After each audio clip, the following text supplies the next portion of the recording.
ভিতরে মানে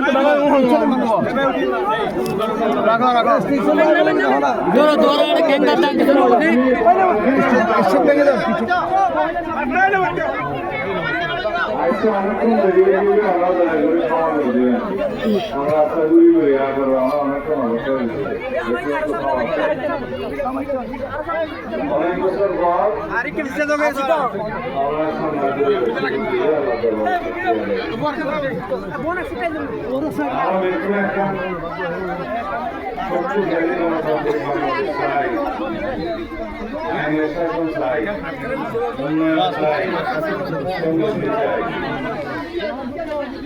সেজন্য ইনশাআল্লাহ আমরা আগামী 12 তারিখে জামায়াত শিশুর পক্ষে রায় দিয়ে বাংলাদেশে একটি সুশাসনের রাষ্ট্র প্রতিষ্ঠা করবো ইনশাআল্লাহ। আপনাদেরকে আহ্বান জানাই, অনুরোধ জানাই, আমার প্রিয় এলাকাবাসী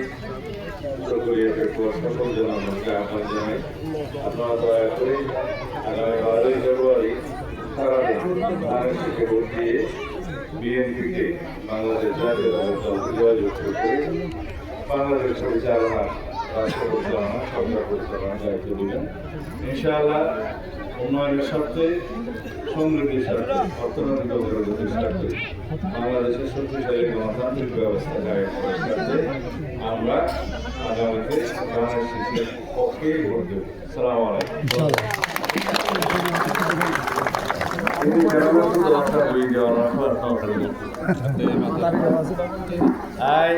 বেশি খুশি দেশের মা বোনকর অনেক বেশি আগ্রহ রয়েছে।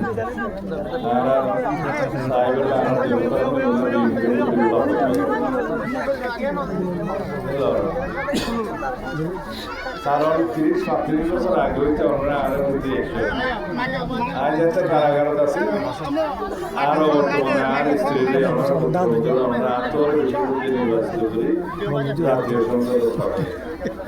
আমরা ভালোবাসার ঋণে আবদ্ধ এবং সারা জীবন আর শেষ নিঃশ্বাস ত্যাগ করা পর্যন্ত আমরা এই ঋণায় শোধ করি। তবে আমরা প্রতি দেশের প্রতি মানুষের প্রতি দায়িত্ব পালন করিবার, সেবা করিবার সুযোগ আমরা দিলাম।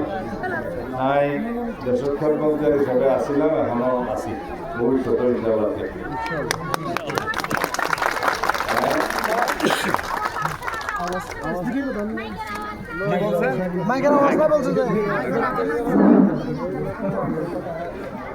এখন শোনা যায় আবার বলে তো আচ্ছা, আয় প্রায় 10-15 বছর পরে আমাদের কথা হয়ে শুরু তারা শুক্রিয়া আদায় করি।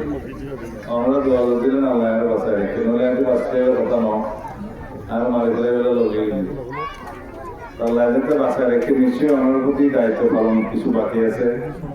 দেশের উন্নয়ন, অগ্রগতি, সমৃদ্ধি এবং আইনের শাসন প্রতিষ্ঠা করিবার কাম বাকি আছে। ই আমি করি আমরা অতীতেও আরে ভোট দিয়াম, ভালোবাসছেন, আস্থা রাখছেন। আইন যতটুকু সম্ভব দেশের উন্নয়ন, অগ্রগতি এবং সুশাসন প্রতিষ্ঠার চেষ্টা করি। এই 20-25 বছর আগের যে রাস্তা দিন এখনো পর্যন্ত এই অবস্থা কিছু কালো কিছু ইয়ে বাকি নয়, পড়ানো হয়েছে আবার সামনে দেশের শক্তিশালী গণতান্ত্রিক ব্যবস্থা প্রতিষ্ঠা করা হবে। আমার 17 বছর কেউ মন পছন্দ করতে যাও না, তাহলে আমার অধিকার ন আছে।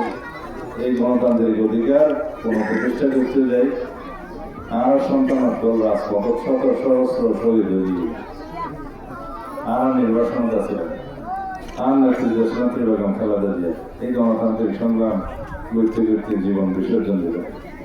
তারা এরম অবস্থা যাতে ভবিষ্যতে নয় ইয়ান হলো শক্তিশালী গণতান্ত্রিক ব্যবস্থা প্রতিষ্ঠা করতে চায়। যদি আমরা চান তাহলে আগামীতে ইনশাআল্লাহ বেতন মিলিয়ে দানের সাথে পক্ষে আমরা একবার রায় দিয়ে ভোট দিই। বাংলাদেশের পক্ষ শক্তি এদের দানের শীষ এবং বিএন, কারণ আর মুক্তিযুদ্ধের পক্ষের শক্তি, স্বাধীনতার পক্ষের শক্তি, এদেশের উন্নয়নের পক্ষের শক্তি। আর অন্য দলগুলো কি ইচ্ছারা হয়তো তারা নারী স্বাধীনতা বিশ্বাস না করে। গত খালিয়া দিয়ে দেখুন বক্তি যায় কোনদিন নারী ব্যক্তি সামাজিক যোগাযোগের জমা আছে বড় সংশোধন মধ্যে মনোনয়ন দিয়ে সরাসরি দেশের নারী সমাজের অগ্রগতি